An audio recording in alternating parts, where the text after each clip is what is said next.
The Maldives, once a tranquil paradise, is now battling for influence between India and China. With the President Mohamed Muizzu's India Out campaign and closer ties with Beijing, New Delhi faces a critical challenge in safeguarding its regional influence. Here's a report on this. This Washington Post article that everybody is talking about today, Savio, I'm not going to read the headline here because I think that's way out of line and that does not depict the actual and true picture.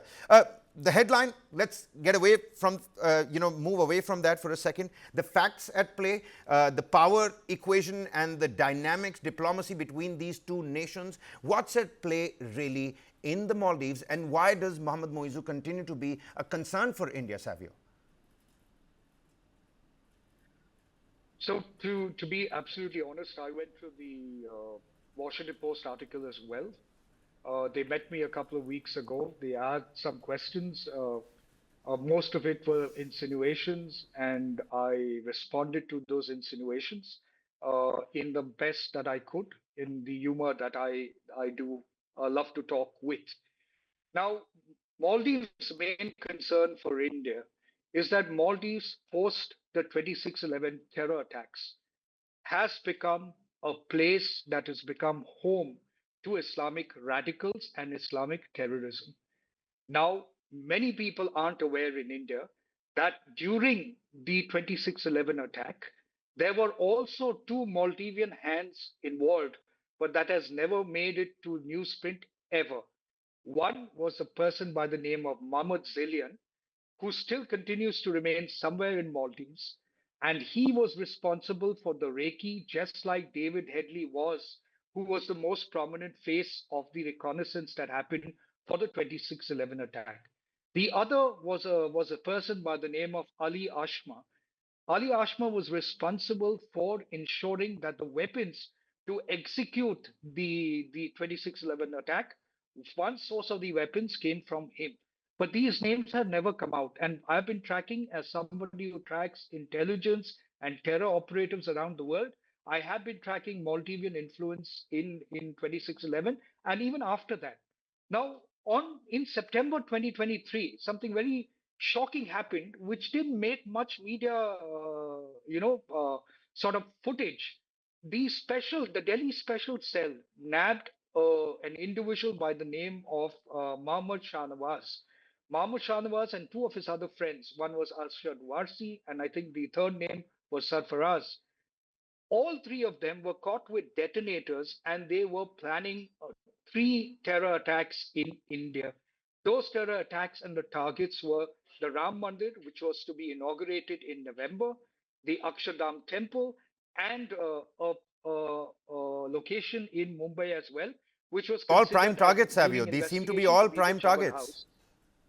They seem to be all prime targets. Absolutely. Now, interestingly, during the course of the investigation, what was learned, Kabir, was that Mahmoud Shahnawaz actually got recruited and indoctrinated via a telegram channel called Cage Parrot. And the two people responsible for that telegram channel and the indoctrination were two Maldivians, brothers and sisters who are still running loose in India, between India and Maldives. We have not yet identified them, but we will identify them very soon. Besides the Maldivians, there were also LET operators, ISIS operatives on that group. That group indoctrinated these three engineers who were actually working in different levels to become what you would call the face of the Islamic terror attack that was planned. Now, interestingly, which the world hasn't paid attention to, is that Muizzu's family is connected to one of the most radical organizations in Maldives that is responsible for radicalizing a lot of Maldivian youth. And these Maldivian youth then join LET or go to the ISIS operations that happen in Iraq and Syria. And if you look at the history of Jamaat Salah, you will realize that Muizzu's wife's brother is the president of Jamaat al Salaf. which is the radical organization of in Maldives, training, recruiting, and indoctrinating Islamic radicals. Now, Savio, that let's break by this down God for the viewers. is Let's an break this down for the existential viewers. threat. Mohammad Muizzu's brother-in-law is the president of this radical outfit that is recruiting youngsters also. And you said Cage Parrot was one such telegram channel as well. That's correct. And in these So his straddled brother, waterways, brother-in-law's name is Sheikh in the archipelago, how is it possible that Maldives is able to put a lid on it? I mean, are the many islands in this archipelago helping it out, acting like sort of like a camouflage for the entire situation? Yes.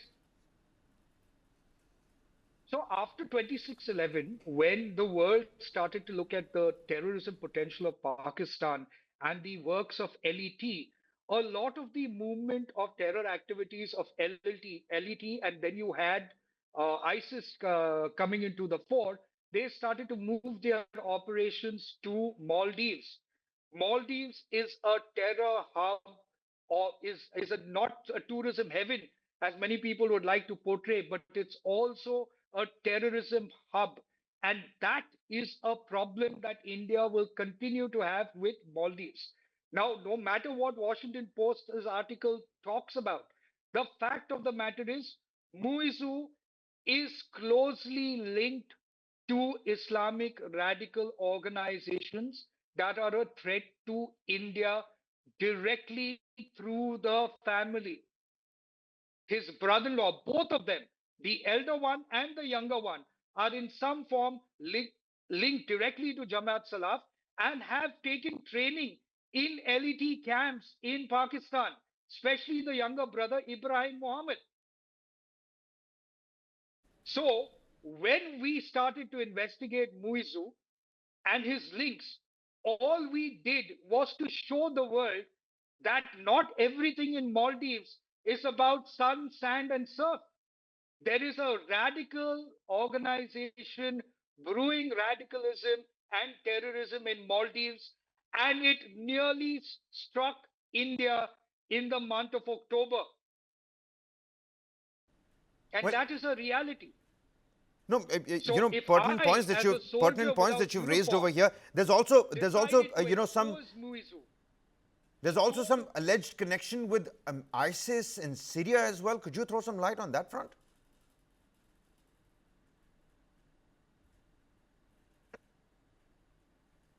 Savio, can you hear us in the studio? there have been a lot of Yeah. Do go on. Maldivian terrorists who have been trained either for LET and ISIS, and they were responsible for being the front end of the front lines in the ISIS works in Syria and Iraq. Please understand, the Maldivians are always considered to be front end warriors when compared to ISIS recruits from India or Pakistan or Bangladesh. That's because they consider the Maldivians to be more ruthless, they consider the Maldivians to be more strong, and the Maldivians to be more focused as far as radicalism is concerned. They normally are at the front lines. So what happened was, if you go back a little into somewhere in March, April, you did have some ISIS operatives that were brought back to Maldives, and there was a charter flight that the government of Maldives paid for in order to bring these people back. There are 246 prisoners in jails that the Maldivian government is trying to bring back, and these were ISIS operatives. Where are they going to come back, and are they going to assimilate back into the Maldivian society? The same radicalism that is happening in Maldives. That is an existential threat to India.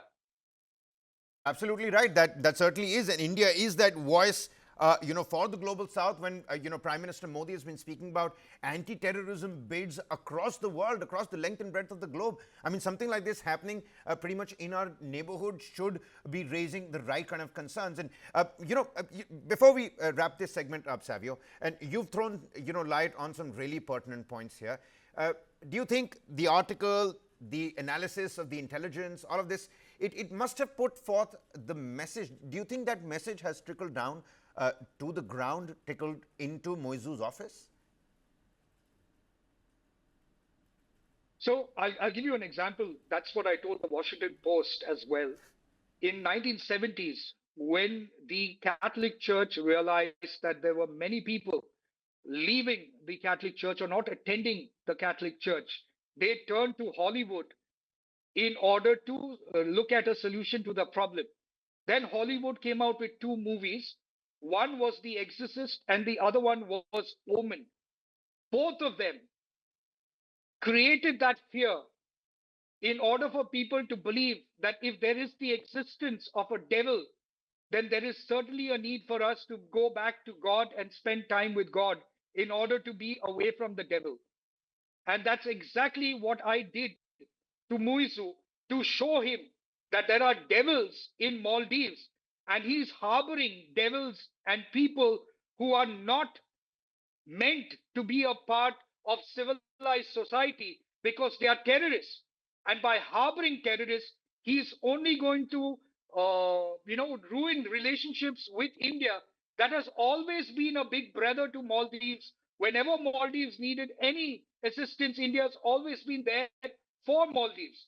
So Muizzu needs to understand that if he doesn't deal with terrorism in Maldives, we will continue to expose him and continue to go after the terrorists existing in Maldives.